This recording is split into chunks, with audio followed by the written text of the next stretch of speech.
Over time, as you're creating notes in your notebooks here in OneNote, the need may arise to create a list of some kind. It could just be a gathering of points or ideas. It could show order. In that case, you probably have a list that is numbered. And in this lesson, we're going to look at a couple of tools here in OneNote that will help automate that task. I highly recommend using the automatic bullets or numbering tools that you have here in OneNote as opposed to creating lists manually. You'll see when we go back to make changes to a list how automating it using these tools can really save you a lot of time and hassle.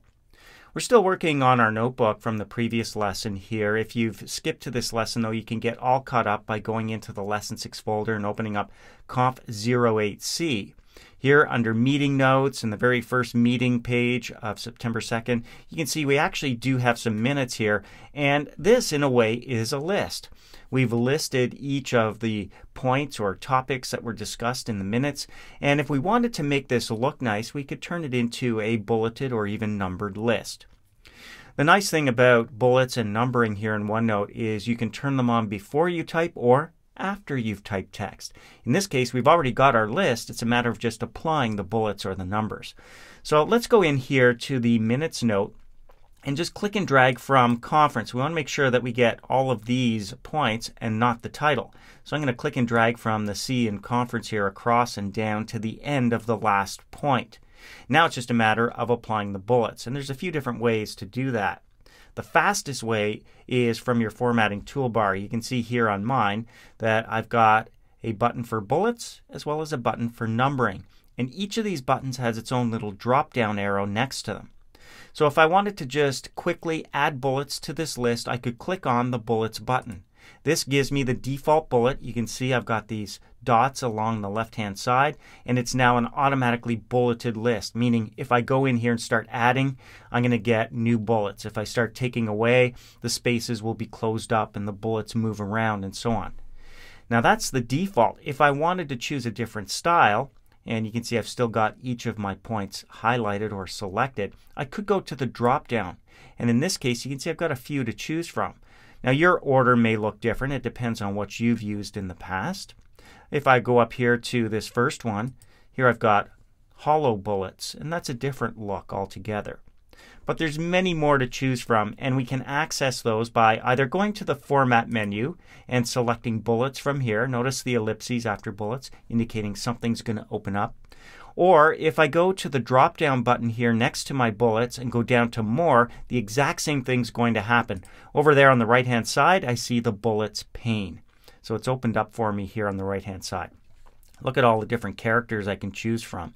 So if I wanted arrows of some kind, for example, I could click on this. And as I scroll over, you can see it's automatically applied to my list. Notice the color of my last point here. The bullet takes on that color as well. So it's just a matter of trying these out and looking at them till I find something I like. I'm going to go up to this little check mark here. And this is great for lists that you want to check off the items when you're done, sort of thing. And if you wanted to, you could increase the spacing between the bullet and the text itself. You can see the default is 0.1 inches. If you wanted a little more space, we could try 0.2 in there. And now all I have to do is close this up to see the end result. I'm going to scroll over. You can see there's a little more space. Now watch what happens here if I click after, for example, this first item, conference date, March, dates to be determined. Now you can see conference will be 3 days in one with a day pre-conference workshop and one. It's kind of a sub-bullet of the first bullet. So instead of just hitting return to get a new bullet, you can see that happens automatically. I can backspace to take that out, backspace again to take out the blank line. And at the end of this line, I'm going to hit my right arrow on the keyboard. That's the same as clicking in front of conference will be 3 days. And now I'm going to hit my tab key. Tab, you can see, indents it and it becomes a sub-bullet. And this bullet is set for me automatically. So if I clicked here next to my name and hit tab, it would become a sub-bullet as well. Now the opposite of tab is shift tab. Hold down your shift key, hit your tab key to bring it back up. We call that promoting. When we hit tab, we're demoting. So we can demote another level if we wanted to as well. So we can have sub-bullets under sub-bullets. Shift tab each time we do it. Shift tab again will promote up a level. So maybe that's what the list should look like. All right, I'm going to click down here to see the end result. Not bad. Now, I mentioned earlier you can also create bullets on the fly. In other words, turn the bullets on and then start typing. So I'm just going to type in things to do right here, and I'm going to hit enter a couple of times. You can see my insertion point or flashing cursor lines up with my title. And now I'm going to turn bullets on. And again, I do it the exact same way. If I want to bring up the pane, I could go down to more, or if I see one here that I want to use, like bullet style 2 here for me, I kind of like that one. I give it a click and it's inserted automatically for me, and I'm ready to start typing. Notice that it's kind of outdented so that my text still lines up with my title in here. So all I have to do now is start typing things to do. So with regards to this meeting, things that I need to do, I'm going to type in contact K Corey calendar. Now watch what happens when I hit enter. New bullet. It actually hasn't been created until I start typing. So the next thing that I might need to do is check ongoing events in corporate calendar.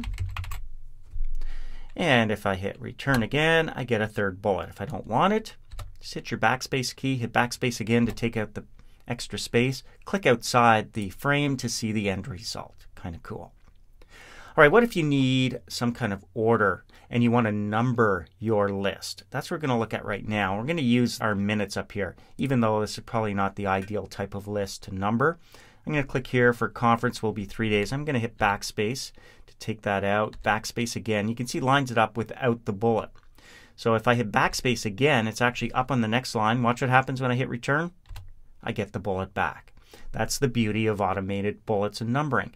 Really comes in handy when we start to number our list. So we're going to click and drag from conference date up here all the way across and down to highlight all of our points. Notice that the bullets get selected as well. And we're going to change that to numbering. And just like with bullets, we've got it up here on the formatting toolbar. The default numbering format will be selected if I click the button, but if I click the drop down, I can choose from different formats. You're probably seeing this one first if you have never used automatic numbering. If I give it a click, you can see things are automatically numbered 1, 2, 3, 4, 5 with periods. That's usually the default button, but OneNote's good at remembering what you used last. So if I was to come down here and choose something different, like this second one here, it becomes the new default. So if I wanted to keep my lists all looking the same, I had another list that I wanted to number, just clicking the button now will use the same format that I used last time, as opposed to having to select it. Now if I come down here and go to more, I'm going to open up another pane. This time it's the numbering pane, and you can see there's quite a few other options to choose from. You could go to A's, A, B, C, etc., upper lowercase. There's Roman numerals in there. Typed out the word 1, 2, 3, 4, or first, second, third, fourth. If I try this one, first, second, third, fourth, it's automatically applied to my list. You can see there it shows up with a period afterwards. So I'm going to go back to this one, Roman numerals right here. And I'm going to close up my numbering pane. Same thing applies here with promoting and demoting. If conference will be 3 days with 1 day, it should be a sub point. I can hit my tab key and you can see it's automatically renumbered for me. That's the beauty again of automatic numbering. I don't have to go down here and start changing these. If I hold down shift and press tab, it comes back up and everything else gets renumbered. I'm not keen on this format, so I'm going to click and drag across and down again. I'm going to change this back. This is the one I like. If it's not on your list, you'll need to choose more. But I like the numbers with brackets, just nicely lined up. Looks nice. If I click here on the second item and hit my tab key, again, it's using a new format, and you can see everything gets renumbered for me. Tab again takes it down another level. Shift tab to promote all the way back up. When you're done, you click outside the frame to see the end result, and that's automatic bullets and numbering.